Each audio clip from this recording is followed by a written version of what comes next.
Welcome back to this episode of Big Apple Breakdown. Football is here and we are ready to talk about it. We're talking all Giants and Jets this season starting now. Henry, how are we doing? I'm pumped up and ready to go. This is the biggest time of the sports calendar, getting into the NFL season, getting into the baseball playoffs. It's going to be awesome. Yep, my one episode of my beard is gone. I'm back to clean shaved. And I have Jackson Dart jersey himself. I am ready for this season. Let's go. All right. I'm amped up. Got the jersey. Should we get right into it? Yes, sir. I start out with the Giants. All right. So the Giants, of course, going into 2025 offseason were under a lot of heat. Both Brian Dable and Joe Schoen were getting a lot of hate. And John Mayer decided to keep them. And since then, of course, you guys know the Giants offseason, but the Giants are coming in with a successful preseason with some excitement that was not there last year. So I'm actually, as a fan of the Giants, I'm actually pretty excited. I haven't been this excited for a Giants game since 2 years ago until the Cowboys won 40-0 when the Giants had a game in 2022. But I am excited. So as a fan, that is something new for me to happen. This is the first game to me of the Daniel Jones era being over, because last year, even though he got cut, we were kind of just screwed because we didn't have an NFL quarterback on the roster. But overall, as a fan, I'm very excited. Yeah, it feels like a breath of fresh air for both teams. But for the Giants, it feels like Dable and Shane finally have their guy in Jackson Dart. Obviously, he's not going to be starting week 1, and it might be a while before he starts. But they finally have their chance. It seems like they're getting a clean slate almost, and they're getting their opportunity to finally go out there with their guy, their team, and basically start over. Yes, because for those of you that need a little lane down memory lane, 2022 they took over. They had an unexpected good first year. That was supposed to be a rebuilding year where they get rid of Dave Gettleman's old guys, Daniel Jones, Saquon Barkley probably. But they made the playoffs, signed Daniel Jones to a long-term contract, screwed them for the next 2 years. Now this is pretty much the rebuild year. So I'm just going to start listing off some key points I'm looking for the season. First off, any Giants fan knows the offense has been brutal. Feels like a decade now. The offense must improve. Russell Wilson needs to get the offense scoring, or he will lose the starting job. I said this last episode. Hypothetically, Russell Wilson should be the Giants' best quarterback since 2015 Eli Manning. So I'm looking for Russell Wilson to have a bit of a bounce back to his career with the Giants potentially. Yeah, I agree. He's always been a very good quarterback. Kind of got a bad deal in Denver when Sean Payne went in there and also with Nathaniel Hackett. Went to Pittsburgh, seemed like he was supposed to be the guy, had a weird situation there with Justin Fields, kind of just didn't play up to what people expected out of him the whole entire season last year with Pittsburgh. But he has a clean slate. He has a very talented wide receiver in Malik Neighbors. And yeah, this is just going to be a really good opportunity for him to kind of get a restart. Before we move forward, we got a comment asking us a question. So this is from Chris saying, I would like Henry to comment on the Giants win total and Johnny to give me the Jets win total. Okay, I kind of like that. Then you guys will tell me what you honestly think your team will win. Okay, so since we're talking about the Giants, I like Henry. So let's see. If you had to guess right now, how many wins did the Giants get this year without going through the game by game? Yeah. I'm just going to sit here and I'm going to say 6 wins. For the Jets, I'm going to go 7 wins. And then I'll just say the Giants, I think, will go 6-11 this year, if I had to guess too. I honestly think the Jets will win 5 games. Okay, we'll get more into details with the Jets later, but moving on to my other key points. So offensive coordinator Mike Kafka is back calling plays after Brian Dable did it last year. It probably was too much on Dable. Being a head coach and a play caller is difficult, and the 2 years before that, he did not do that. So just a little refresher there. And then this news kind of came out today that we talked about a little bit off camera, but we'll discuss here. Jackson Dart is listed as the quarterback 2, not Jameis Winston. That was a surprise to me, but you don't seem like it's much of anything. Yeah, I honestly really don't. I think it's. I mean, I was telling you this off camera. I think it's just something to keep him in it, keep him engaged. It doesn't mean he didn't earn it. He definitely earned the opportunity to be the number 2 guy, but there is a little bit less of a sense of you feel less important almost if you're the number 3. You don't feel like you have to be like you're going to be thrusted in at any point. But when you're the number 2 guy, you're injury away from being thrown in the game. So you always have to be preparing like the starter. I mean, we saw it with Zach Wilson in the Jets a couple years ago. He thought he wasn't going to play a single down, and he was still the backup. And, that first drive, Aaron Rodgers got hurt. He got thrown in the game. So the backups have to prepare like starters because starters get hurt. It happens all the time in this league. For me, I'm really starting to think Jackson Dart is going to play really, really soon. I think Russell Wilson has the shortest leash out of every NFL starting quarterback, honestly, because I think once there's a very small drop off or Giants not playing well, I think he has the first 3 weeks because I don't see the Giants putting him out there against the Chiefs home opener Sunday Night Football for Jackson Dart's debut week 3. But I think week 4 lining up against the Chargers or week 5 lining up against in New Orleans is possibly the most realistic Jackson Dart debut. I think it could be similar to 2019 when Eli Manning got cut off and then they put Daniel Jones in. Hopefully he ends up better than Daniel Jones. But anyways, point is Jackson Dart's coming and Russell Wilson should count his days. I mean, I could see that going into maybe a lesser opponent where, because you're right, going up against the Chiefs, that would be a tough matchup to get thrown in there, or even before that matchup, because then you have that matchup coming up. So yeah, I mean, I do like eyeing that date of the game against New Orleans The as States make a lot of sense to me. yes, That yes. I'm starting to think could be the one. But we have a question. There's also never an easy time to get thrown in to start your first NFL game. So, okay, this is actually a really good point in the Instagram comments that I have pulled up. Someone said the more the Giants lose, the more desperate Dable will get and put Dart in. So that is what I really hope is not going on right now. This could be a hot take, but I think John Mara should tell Brian Dable and Joe Shane, hey, unless they go like 2-15, your job's safe. Just go with the plan. Don't feel pressure to put either. Don't feel pressure to keep Russell Wilson in there potentially or put Dart in early. And I don't want Dable to feel like he has to make a move or not make a move because he thinks he's going to get fired. I think the best thing for the Giants is to guarantee those guys at least another year. And I think possibly behind the scenes, he told those guys, look, you got 2 years to figure this out back in early 2025. So I think John Mara's learned after Tom Coughlin departed. He went through Ben McAdoo, Pat Shurmur, Joe Judge. I think he's sick of finding guys. He's even said that. So I really, really hope that he's telling these guys, look, don't feel like your job's on the line. That's just my 2 cents on that part. I really don't think Dable's going to be desperate to find a spark. I think that he almost has his clock reset because of Jackson Dart. Because he clearly did not want Daniel Jones. Like you saw the body language. The difference that he's talking about Dart compared to Jones is night and day. Yeah, so yeah, there is desperation to turn this around, but if you pull the trigger and pull Russell Wilson too early and go to Jackson Dart, and he's not prepared yet, you're only going to make this worse, and that's going to end up costing him his job. Look, Russell Wilson's a capable NFL quarterback.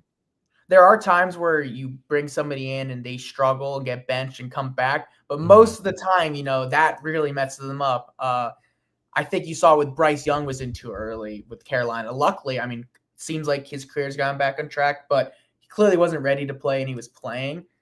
But my overall point is it feels like you only got one shot to do that. So we got another question Yeah, about a key point I had about the Giants rushing game. That was actually was going to talk about next. So how often does Cam Scattergo play for the Giants? Personally, he's been hurt a lot in training camp, so he's kind of been off to a slow start. So I think at the beginning of the year, you're going to see Tyron Tracy obviously is the RB1, which he probably will be the RB1 regardless. But I think a lot of Giants fans forget this, but Devin Singletary is still on the team. So I think he will be the RB2. And I don't know how much we're going to see of Cam Scatterbo right away, just because he's a rookie that got off to a late start with being hurt in training camp. Yeah, I agree. I could see him not getting thrown in there right away, but he is very, very talented, and what a luxury it is to have a backfield like that with Tyrone Tracy, Yes. Devin Singletary, and Cam Scatterbo, all three guys who can go in there and make an impact. I think Scatterbo is going to be a great NFL player. He was great at Arizona State. So we have another question. This one's from our buddy Mike. It says, is there any way Dable or Shane get fired this year with the security of drafting Dart this year? So, yes, because the only safe head coaches are the Andy Reeds, Nick Sirianni, those guys. I'm not going to call them 100% safe, but I think something has to go totally off the rails for these guys to lose their job, and it'd be a lot of wounds that they would cause themselves. I mean, I think you would have to see an ugly, ugly year to come on and off the field for them to get fired. I agree. And then we had another question about the Giants receiving core. So with Malik Neighbors emerging as a top 10 receiver, I think he could be top 5 by the end of the year. But and Darius Slayton being ranked the most underrated receiver in the NFL, where do you guys rank the Giants receiving core? So, I mean, of course you have a top dog like Malik Neighbors, and I think Darius Slayton is an underrated receiver. Of course they got Juan Lil Robinson's third receiver. I think this guy could be really impacted by the additions of Russell Wilson and eventually Jackson Dart more than any other receiver, in my opinion. So, I mean, I think it could be an upper half receiving ranked. I'm not going to go too crazy and call it top 7 to 10, but I think it could be above average, which is top 16. Yeah, I think it's around the middle of the pack, but most of that is Slayton's underrated, but most of that is Neighbors pushing them up into that upper echelon of middle of the pack. I'm really looking for Malik Neighbors to hopefully. My goal is for him to get his name with those Justin Jeffersons, Jamar Chase, CeeDee Lamb type guys this season. I think he is that special, and a good sophomore year could get him in that conversation. I agree. So another question about the Giants. Will the Giants be a top 10 defense at sack? So they should be. I mean, with this another key point I had is that defensive line should cause hell to every quarterback they play. And with Brian Burns, Kayvon Thibodeau, Abdul Carter, and Dexter Lawrence, they should be amongst the leaders in sacks. Yeah. I think top 10 is maybe even understating it. Even last year, I know last year was a horrible year, but in the beginning of the year, they were getting lots and lots of sacks. So I'm definitely looking for those guys to be at least top 3 in sacks, top 5. Yeah, I think that D line is going to be very dangerous. I think both the D lines in New York are going to be something to watch. And then something else I want to talk about the Giants, which is kind of, I think this is starting to lean towards the negative side. So Andrew Thomas, their star left tackle, is one of the best when he plays, but this guy just can't stay in the field, and his injury is just weird. He had season-ending surgery last year, and it was supposed to be a 5 to 6 month surgery, and they still not 100% practicing, and his availability is just uncertain for week 1. And for in the past, when he goes down, they go from an average O-line to one of the worst. And if he's not healthy, it could be another rough year for the offensive line, which he's everything for that offensive line. So I'm really hoping he can play and be productive like he is, but I'm a little worried.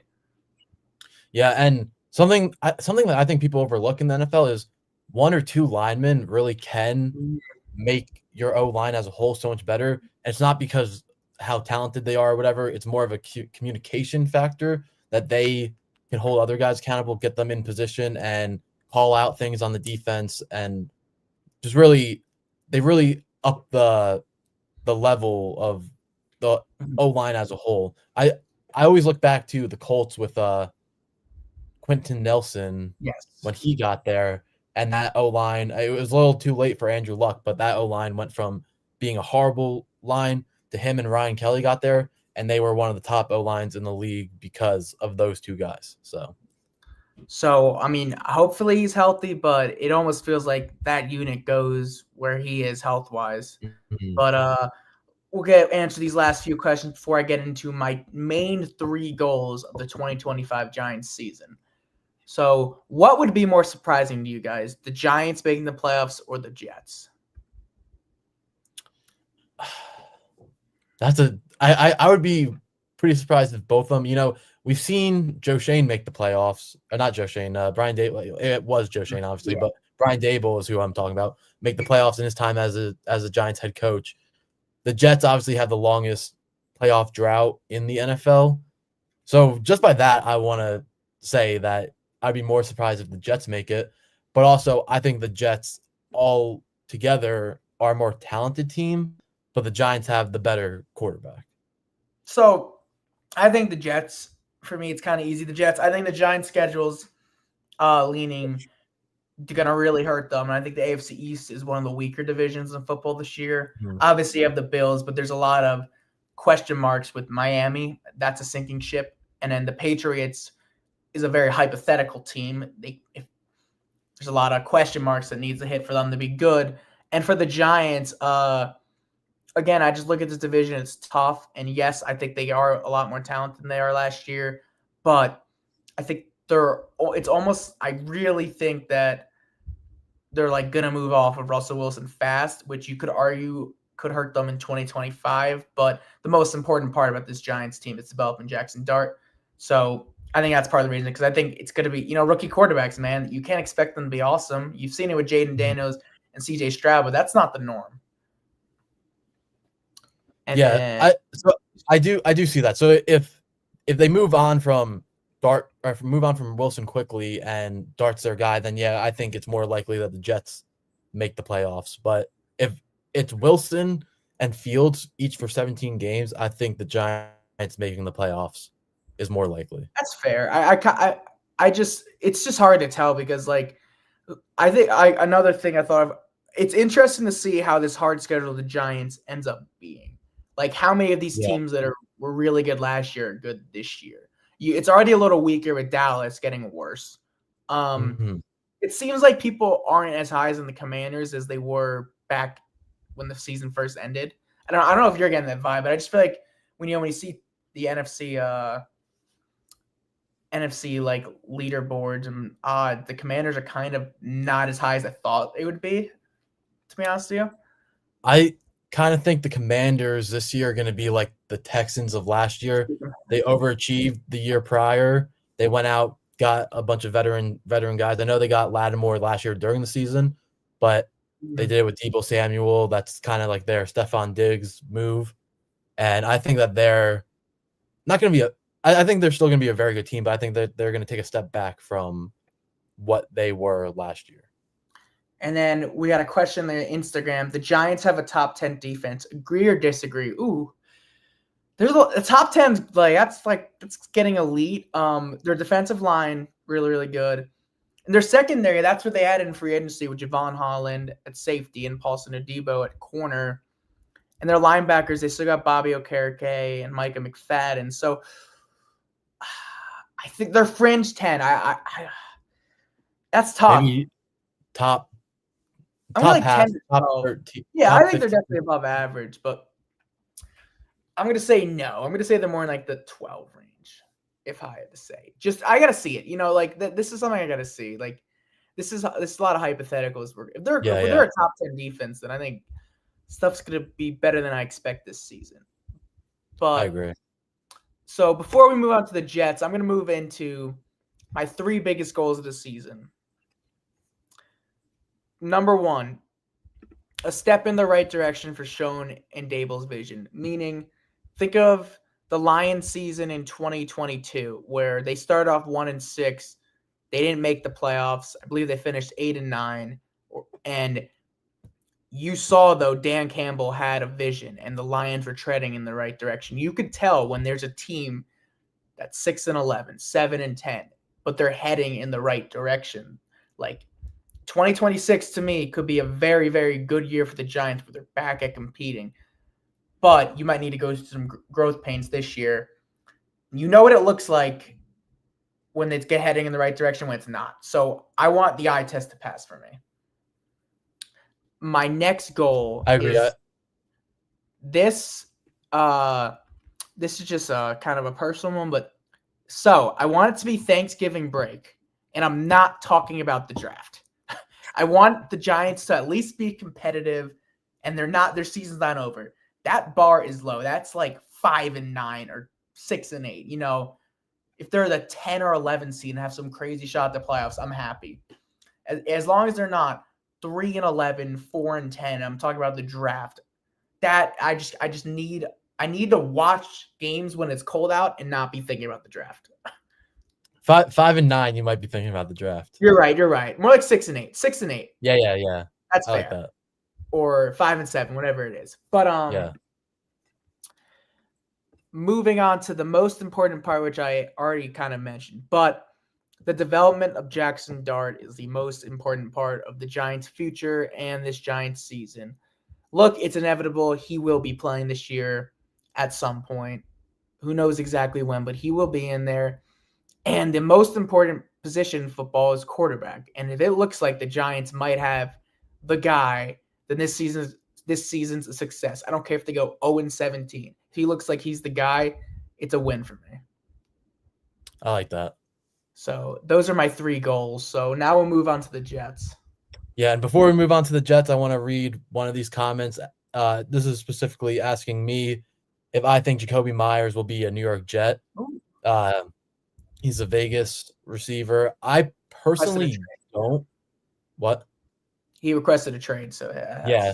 I personally don't think he'll be leaving. He's a very good receiver, and I think Pete Carroll is gonna rein him in and keep him there for Geno Smith. So I know the Jets are looking over the market for a wide receiver too. I don't know.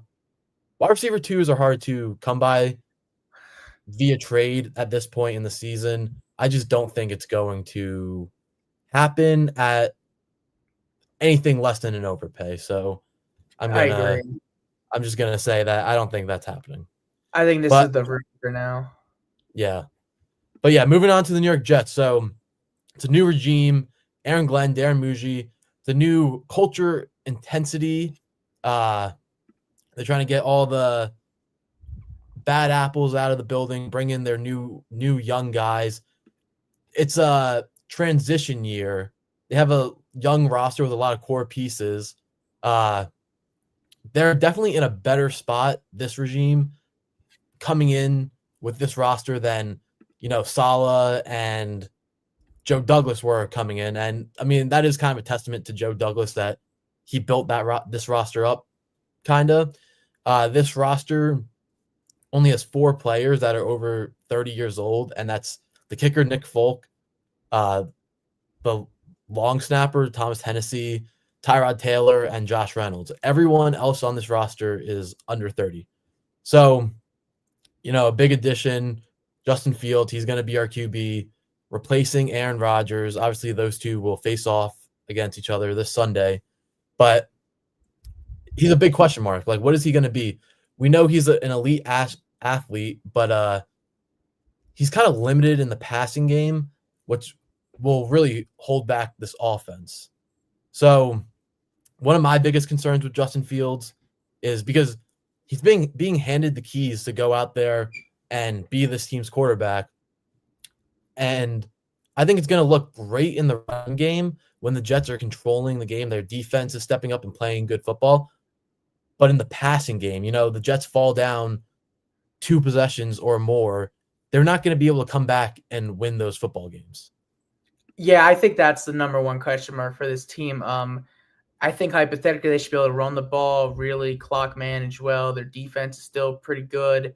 But if they're down 7 or 10 points, are they able to have that comeback, have that 2-minute drive in the fourth quarter? And Justin Fields' arm is really going to be the testament how far this team goes, because if he has a bounce back to his career like a Sam Darnold or a Baker Mayfield type guy, then we're talking about the Jets. It's a possible wild card team to me. But his arm throughout his entire career has been a major question mark. He's a great athlete. He's going to make some superstar athletic plays, but the Jets season to me relies on if he really improves as a passer. And he has his old buddy Garrett Wilson, but that receiving room after that is very rough. And I wonder, I mean, like I just wonder how that Fields Wilson connection is going to be to me, because obviously they have the connection in college, but I just don't know how. I wonder if Wilson could get frustrated, because who else, when you're playing the Jets, you're going to be doubling Garrett Wilson every time. Of course, of course. And so one of the things that I want to talk about next is that receiving room, because you have Garrett Wilson, and then after that it's a big question mark. Who's next? We'll probably have Josh Reynolds as our wide receiver 2. He'll probably solidify himself there, him or Tyler Johnson. And yes, their receiving room is very thin, but this offense is going to be very run heavy.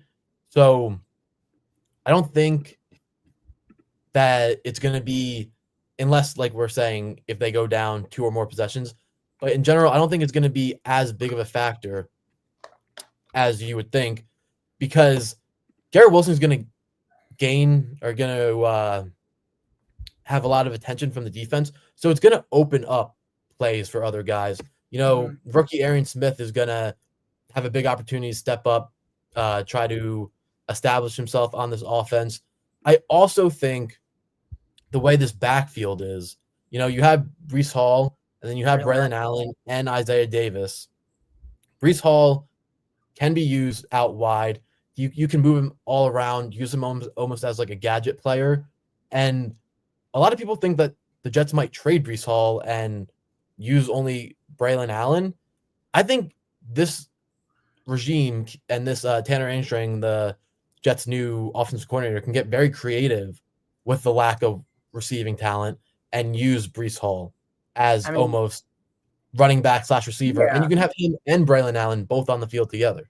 Look where they're coming from, Detroit. I mean, if you David Montgomery and Jahmyr Gibbs, and even if you remember that year Jamal Williams had that crazy year where he led the league in rushing touchdowns in Detroit. Yes.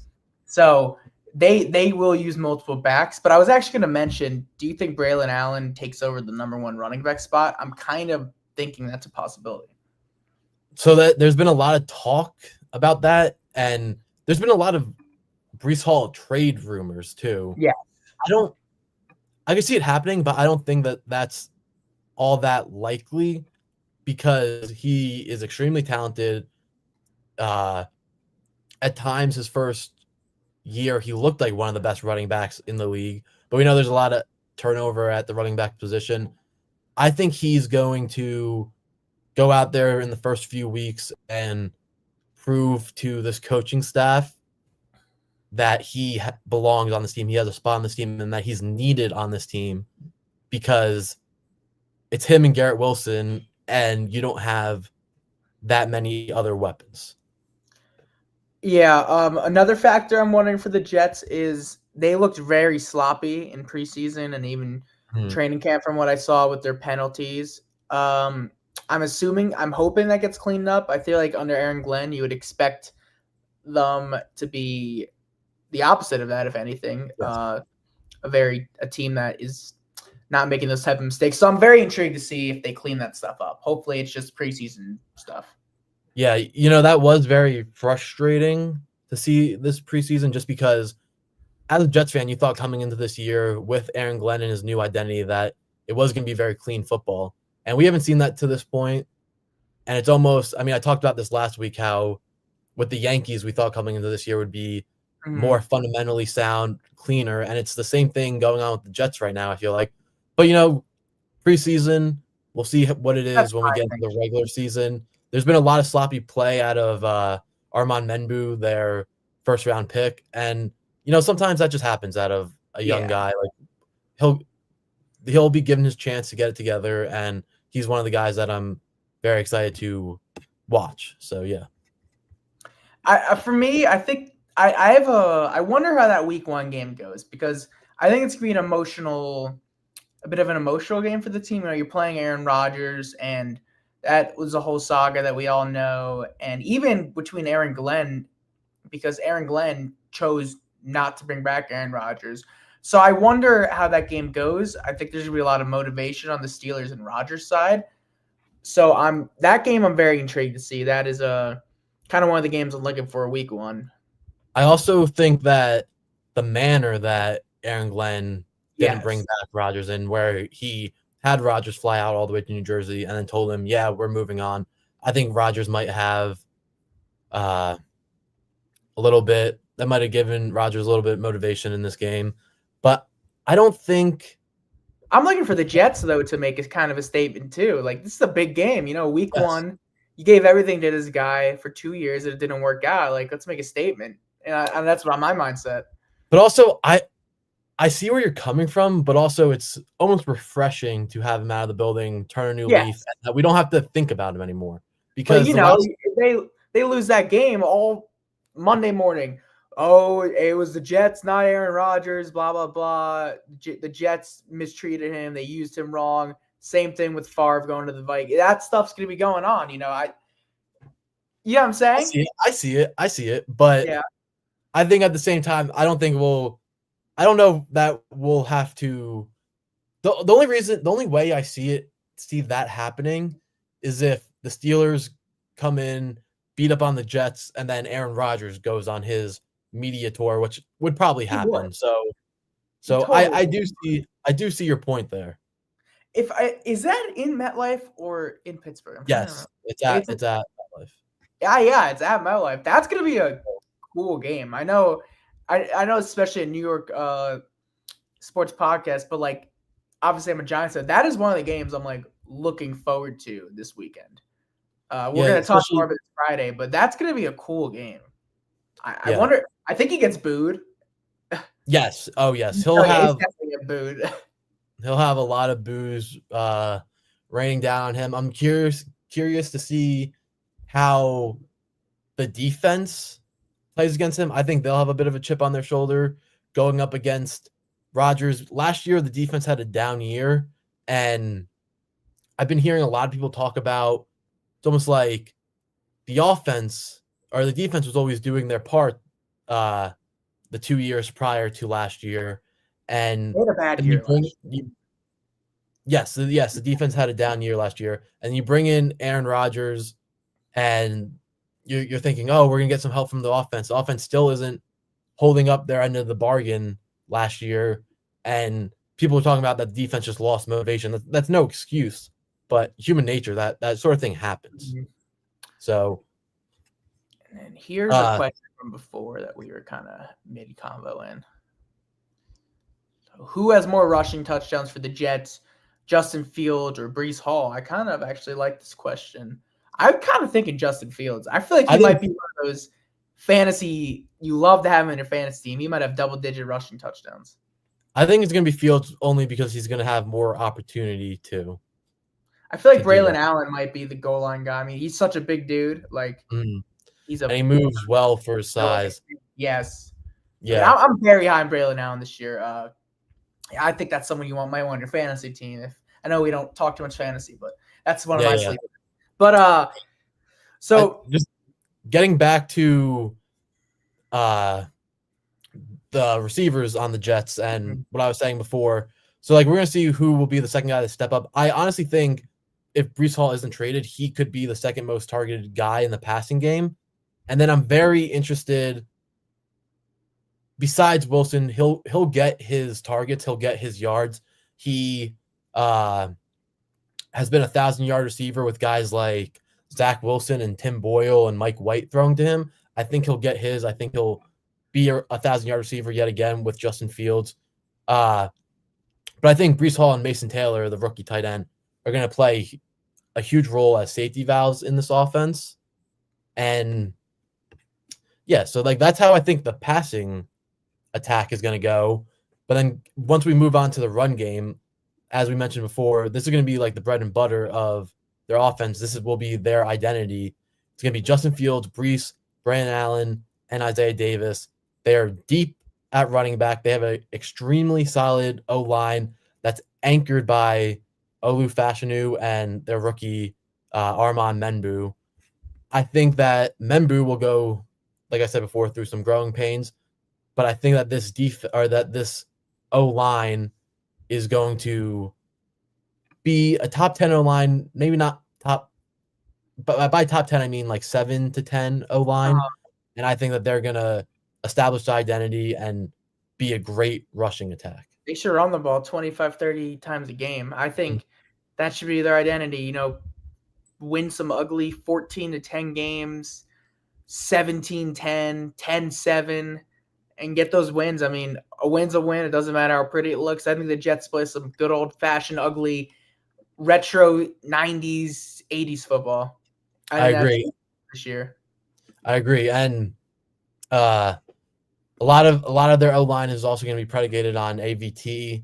He had the Achilles tear 2 years ago, and he's always been a question mark with his health. When he's on the field, he's great, and they can basically plug and play him anywhere. They've had him playing tackle, guard. He's played everywhere besides center. I mean, I don't think he's played center. Yeah. But he's played every spot on the O-line besides center, I'm pretty sure. So I'm curious to see how he will look and if he's healthy. So yeah, I just think that this offense has a lot of question marks in the passing game, but watch out for the run game because I think it's going to be extremely dangerous. So, before we move on to your goals, we got some Instagram comments I'll read. Is Justin Fields going to be able to get the Jets to playoffs? I think we both agree no on this. Yeah, I'm going to say no, but I think Justin Fields is what we've seen out of him in the past. He can win you football games, but he's not.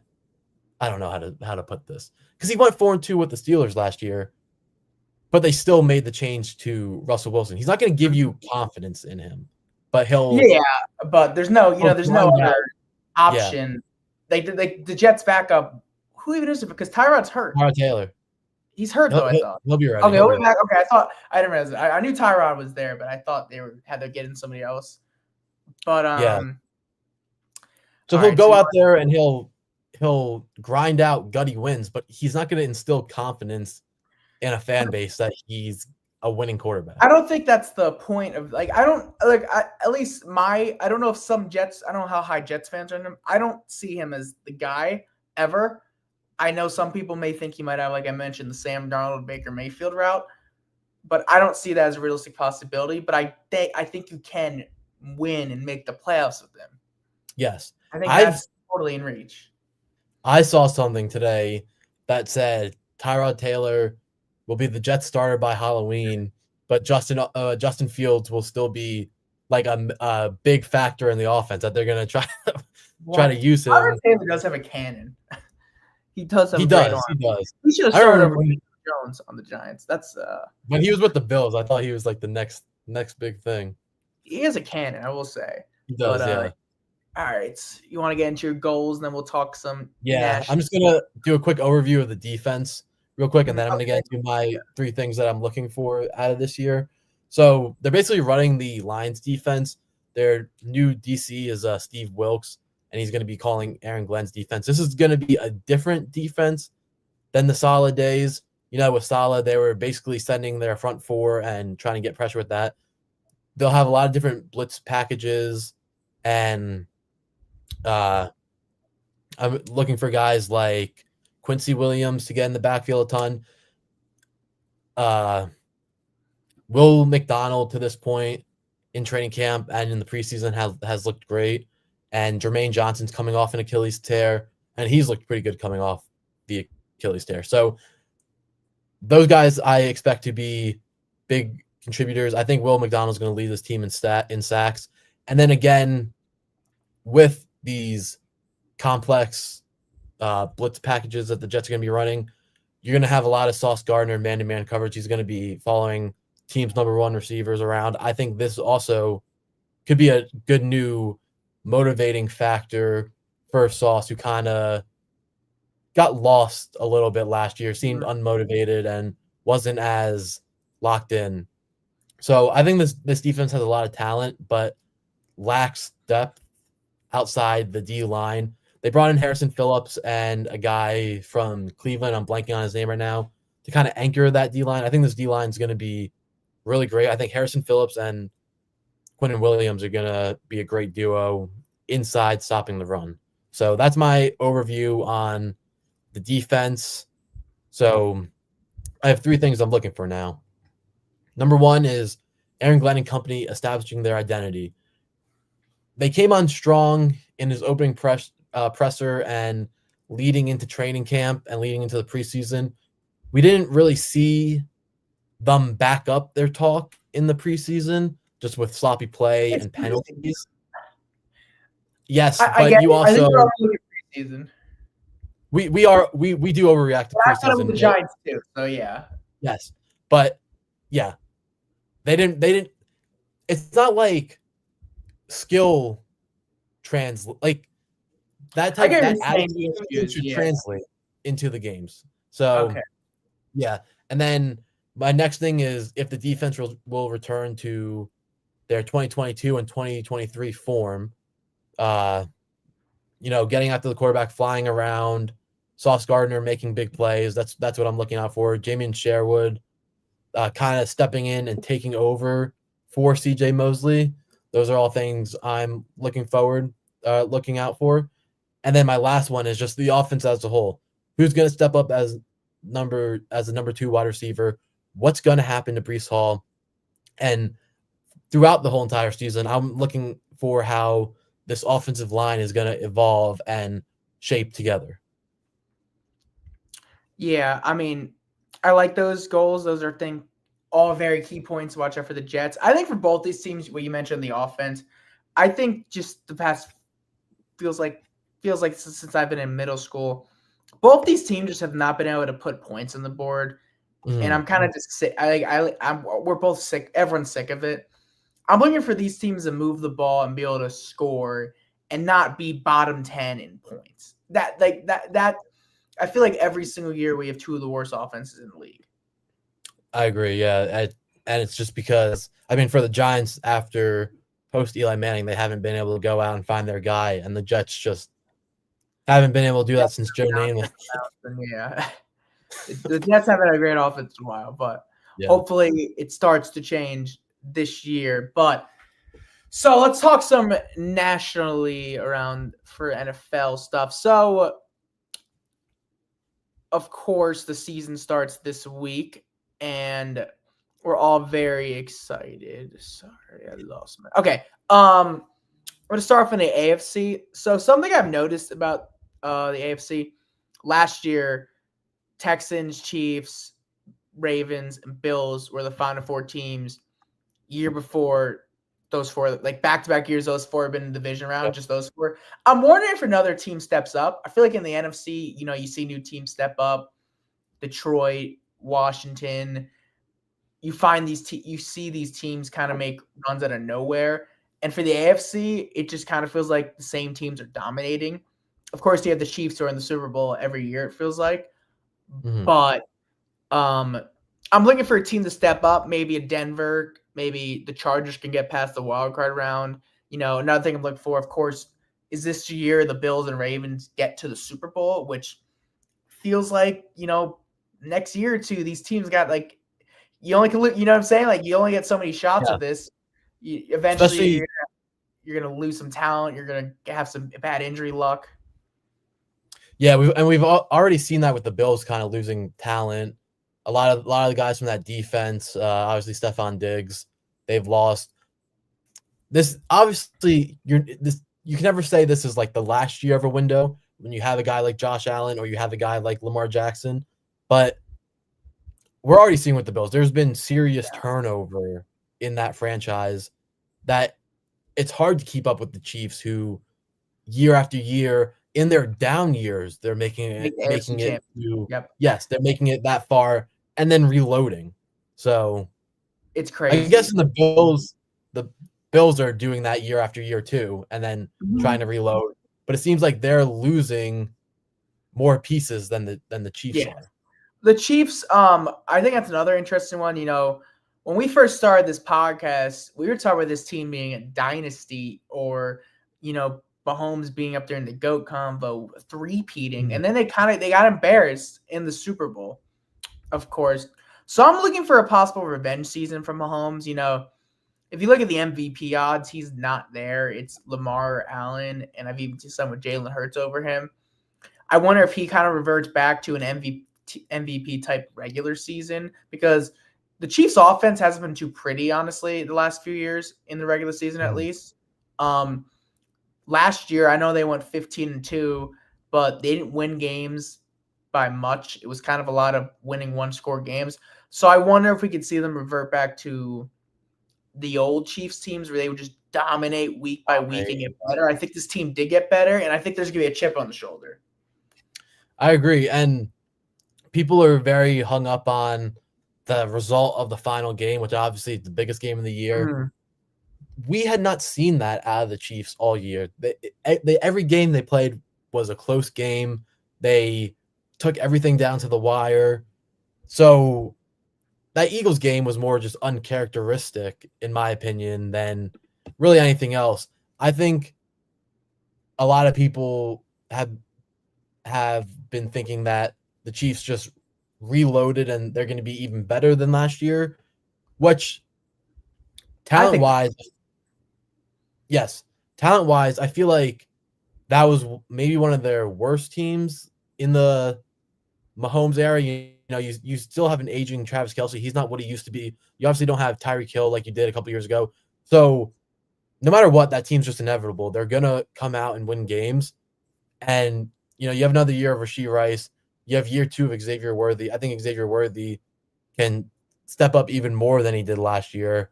And that Chiefs offense is going to be fun to watch for Chiefs fans and horrible to watch for everyone else. I'm high in the Chiefs, but there's also the side of me that thinks they gotta be due for just one injury riddled season. I hate to put this out there, but they just have a down year where they don't make the AFC Championship, and it feels like that's gotta the Bills or Ravens got to get past them at one point, right? What I'm saying? I feel like it has to happen at one point.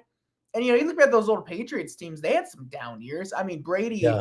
I believe their last Super Bowl was 2003 or 4, and they lost in 07 and 12 to the Giants. They didn't win until Seattle in 2014. So down years happen. And I'm wondering if that will happen to the Chiefs, or they're just going to be in the AFC chip every year. I don't know. And even the Patriots in for a bad year. Yeah.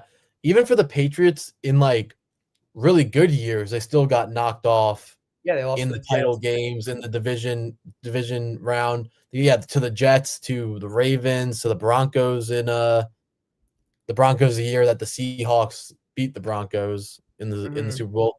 But to this point for the Chiefs, the only man who's been able to stop Patrick Mahomes is Joe Burrow and the Cincinnati Bengals. Yeah, and I mean obviously Tom Brady in the Super Bowl. Yeah. But the Bengals, that roster's terrible. Besides, obviously their offense is going to be good, but that defense is disgusting. So bad. This kind of leads to my next point. Kind of a good question, because do the Steelers make the playoffs? Agree or disagree? And I almost think it might come down to the Bengals or Steelers to get that maybe final 6th or 7th spot. Because I have obviously the 4 division winners, and I don't think the Steelers or Bengals are winning the division. I think at least another AFC West team. You could even argue 2, because I think the Chargers and Broncos are going to be back. At least one of them. AFC East, I don't think I see one. So maybe you can argue that possibly both the Bengals and Steelers get in there. And this is without coming up with any any miracle teams that aren't supposed to be good this year. Who knows? If Jacksonville is a bounce back year, something like that. I'm assuming the Texans win the division, Ravens, Chiefs, and Bills. Just the same 4 that are always there. So it could come down to the Bengals or Steelers. I think the Steelers are going to be a lot better than people are giving them credit for. You know, Mike Tomlin, since Big Ben retired, with some horrible quarterbacks, is still going 500, still having winning seasons. I just pulled up this list of quarterbacks because I saw it the other day, and that question made me think of this. So since Ben Roethlisberger, their quarterbacks have been Charlie Batch, Dennis Dixon, Byron Leftwich, Michael Vick, Landry Jones, Mason Rudolph, Devlin Hodges, Duck Trubisky, Hodges. Pickett, Fields, and Russell Wilson. And Oh, with those guys, the Steelers some years have made the playoffs, and they've been a at least competitive football team in the race every single year down the Duck stretch. Hodges is the name I did not expect to hear today. I'll tell you that. But no, I mean you're right. It feels like Mike Tomlin could take me at quarterback and you at wide receiver, and He we'd go could. 8-8 or 9-8. So, and You might hypothetically, hand the ball off the whole time, but yeah. yeah, I mean, like you had Aaron Rodgers, who's still, we're not too high on him, but he's still a very capable quarterback to his respect. So, I don't think we're getting a 6-11 year for the Steelers. So, it's almost like 9-8. You can just pencil them there at least. And the Bengals, I mean, the Bengals are going to have to score 38 points a game. If their defense is so bad, it might be the worst in the NFL. It's so bad. That roster is just not talented besides their core pieces. Yeah. And I mean, that's what happens when you pay two great receivers and your quarterback. That's why I don't feel bad for Joe Burrow. Because Joe Burrow won both. He knows they're a smaller market, and I get they're his boys. Of course, Chase, you don't trade. He's maybe the best receiver in the league. But T. Higgins is someone you could have gotten a first or second round pick for and traded. But you got what you want, Joe. So that's why I don't feel bad for him. But there are like sometimes like, dude, like this guy's going off and he just has no help on the defensive side of the ball. And the line is still pretty bad. I mean, that year that they made the Super Bowl, I don't know how it's such an outlier. Like that's never going to happen again. He would get sacked like 8 times a game. I remember that Titans game. He got sacked like 9 times and they won. That was crazy. Yeah. The Titans were the 1 seed that year. It's kind of off topic, but that was like Ryan Tannehill, Mike Vrabel. Like with Mike Vrabel, they were really good. Yeah, and that team was really good. Mike Tannehill was ever. I don't think, at least I never thought he was elite. He was good at best, but so. But that also goes to show. That also goes to show how sometimes those game managers, you put them in the right position. Yeah, and they were the 1 seed. Yeah, it's not going to get you Super Bowls, but it will get you playoff appearances. Then let's talk about the NFC. So, of course, sucks to say it, but for me at least, the Eagles run that conference for now. They're the favorites to definitely get back to the Super Bowl. The real question is, who's gonna be second? Is it Detroit? I'm kind of lower on Detroit than I think most. I am too. I think out of that division right now, the Packers have they did the best chance. That division's tough, man. I think the Vikings are gonna be good again too with JJ McCarthy. I'm kind of high in JJ, and I think the Bears are also gonna be respectable. I'm kind of starting to get a lower about Caleb Williams. At first, I was like, oh, guaranteed superstar, but I haven't loved his offseason and his preseason I've kind of watched. So I'm a little worried about him, to be honest with you. So I'm kind of very curious how the Bears are going to be this year. And that division is just tough, though. I'm really curious to watch JJ McCarthy. But it seems like football, Vikings Bears. That's gonna be a cool first game. Yeah, it seems like Kevin O'Connell could put anyone at quarterback, and with the way he schemes things up and the talent that a quarterback has around him on that offense, it seems like any quarterback can succeed on that offense. So we'll see. Yeah, we'll see. I feel like in the NFC, this is kind of a wild card of a conference. So I think this is where you're going to see some surprise playoff teams.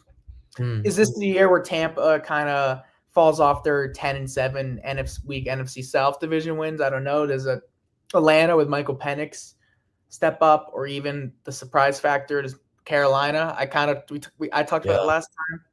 So I'm intrigued to see that. The NFC East got a lot weaker with the Cowboys just don't know what they're doing.